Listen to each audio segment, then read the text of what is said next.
Hi viewers, இன்னைக்கு Pandian store கதையில் கோமதி, மீனா, மயில், மயிலோட அம்மா இவங்க 4 பேரும் கோயிலில் ஒருத்தருக்கு ஒருத்தர் பார்த்துக்கிறாங்க.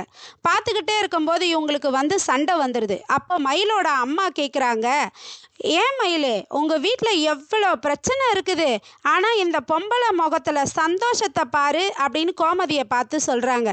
உடனே கோமதி கோவமாக மீனாவை பார்த்து, ஏண்டி எதுக்குடி என்னை இங்கே கூப்பிட்டு வந்த, இவங்கள பார்க்கவாடி என்னை கூப்பிட்டு வந்த, பாரு படத்தில் கூட வில்லித்தனம் கிடையாது, இந்த பொம்பளை எவ்வளோ வில்லித்தனம் பண்ணுறா பாரு, இவங்க பொண்ணு பேசினா எனக்கு பயமாக இருக்குது, ஆனால் அவங்க அம்மா பக்கத்தில் நின்னாவே எனக்கு ரொம்ப பயமாக இருக்குதுடி, எதுக்குடி என்னை இங்கே கூப்பிட்டு வந்தேன்றாங்க.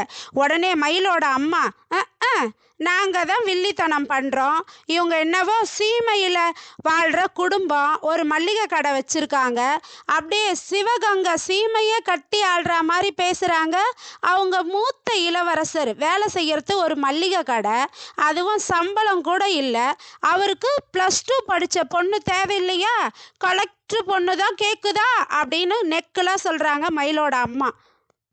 அதுக்கு கோமதி சொல்கிறாங்க, எங்களுக்கு ஒன்றா கலெக்டர் பொண்ணுலாம் தேவையில்லை, நேர்மையான பொண்ணாக இருந்தால் போதும் தான் நினச்சோம், இதே நாங்களாக இருக்குவோ விவாகரத்து மட்டும்தான் கேட்டோம், வேறு குடும்பமாக இருந்தால் உங்களை ஜெயிலில் தள்ளியிருப்பாங்க. ஏண்டி மீனா, இவங்கள பார்க்கறதுக்காக என்னை வர சொன்னேன், உன்னை நம்பி நான் வந்தம்பர், என்ன சொல்லணும், நான் போகிறேன் அப்படின்னு சொல்லிட்டு போகிறாங்க. அத்தை வேண்டாம் அத்தைன்றாங்க. இல்லை நான் போகிறேன்ட்டு போயிடுறாங்க. உடனே மீனா மயிலோட அம்மாவை பார்த்து கேட்குறாங்க, எதுக்குங்க நீங்கள் உள்ளே வந்தீங்க, உங்களை நான் உள்ளே வர வேண்டான்னு தானே சொன்னேன், உங்களை கோயிலுக்கு வெளியே தானே இருக்க சொன்னேன், எதுக்கு இப்படி நீங்கள் இது மாதிரி பண்ணுறீங்க அப்படின்னு சொல்லி கேட்குறாங்க. என்னடி சொன்ன, ஏன் என்னை உள்ளே வரக்கூடாதுன்னா நான் வந்தேன் அப்படின்னு சொல்கிறாங்க மயிலோட அம்மா. உடனே மீனா சொல்கிறாங்க, அத்தைக்கு எப்படியாச்சும் மயிலக்கா மாசமாக இருக்கிறாங்கன்னு சொல்லலான்னு நினச்சி தான் நான் அவங்கள வர சொன்னேன், ஆனால் நீங்கள் என்னன்னா இப்படி கலைச்சி விட்டீங்களே அப்படின்னு சொல்லி திட்டுறாங்க அவங்க அம்மாவை. அதுக்கு மயில் சொல்கிறாங்க, ஏன் மீனா, நான் மாசமாக இருக்கிறத யாருக்கிட்டேயும் நீ சொல்ல வேண்டான்னு தானே சொன்னேன், நீ எதுக்கு சொன்ன, பாரு அத்தை எப்படி பேசுகிறாங்க பாரு, எனக்கு ரொம்ப கஷ்டமாக இருக்குது மீனா, அவங்க சொன்ன மாதிரி வேற ஒரு குடும்பமாக இருந்தால் எங்களை சும்மாவே விட்டுருக்க மாட்டாங்க, அவங்களா இருக்கவோ நாங்கள் செஞ்ச தப்பை ஏதோ ஒன்று விவாகரத்து கேட்டு போகிறாங்க அப்படின்னு சொல்கிறாங்க மயில். இப்படிலாம் பண்ணாத மீனா, நான் வீட்டுக்கு போகிறேன் மீனா அப்படின்னு சொல்லிட்டு போயிடுறாங்க. உடனே வீட்டில் பேசிகிட்டு இருக்காங்கங்க காந்திமதி, அரசி எல்லாருமே. அப்போ பாண்டியன் வராரு. ஏன் அத்தை, நான் கடைக்கு போயிட்டு வரேன்னு சொல்கிறாரு. உடனே காந்திமதி பாண்டியன் கிட்ட சொல்கிறாங்க, ஏன் தம்பி, நான் உங்ககிட்ட 2 நிமிஷம் தனியாக பேசணும் வாங்க அப்படின்றாங்க. உடனே உட்காந்து பேசுகிறாரு.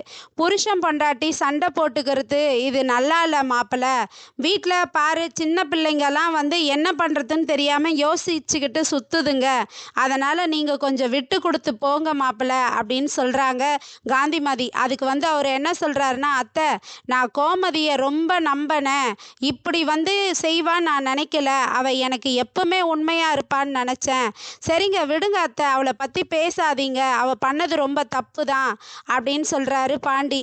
ஆனால் அவள் மேலே கோபம் இருந்தாலும் பரவாயில்ல, உங்கள் மேலே இருக்கிற மரியாதை எனக்கு குறையாது, உங்கள் மேலே எப்பவுமே எனக்கு மரியாதை இருக்கும் அத்தை அப்படின்னு சொல்லிட்டு எனக்கு கடைக்கு டைம் ஆயிடுச்சுன்னு போயிடுறாரு.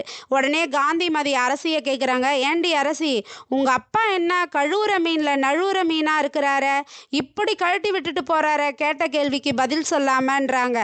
உடனே அரசி சொல்கிறாங்க, அப்பா இப்படி தான் அம்மாச்சி எப்பவுமே அப்படின்னு அரசி சொல்கிறாங்க.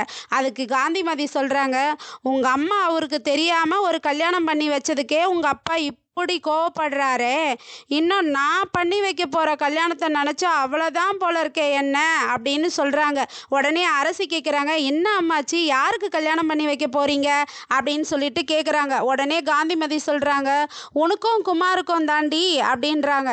அம்மாச்சி கம்முன்னு இருங்க, அவன் பொறுக்கி, அவனுக்கு போய் என்னை கல்யாணம் பண்ணி வைக்கிறேன்னு சொல்கிறீங்க, என் நடக்க இருந்த கல்யாணத்தை நிறுத்தி என்னை இது மாதிரி பண்ணிட்டான் அவன், நான்லாம் அவனை கல்யாணம் பண்ணிக்க மாட்டேன், நீங்கள் இப்படி சொன்னீங்கன்னு அப்பாவுக்கு தெரிஞ்சதுன்னா உங்களை கொன்னே போட்டுருவாரு அம்மாச்சி அப்படின்னு சொல்கிறாங்க அரசி.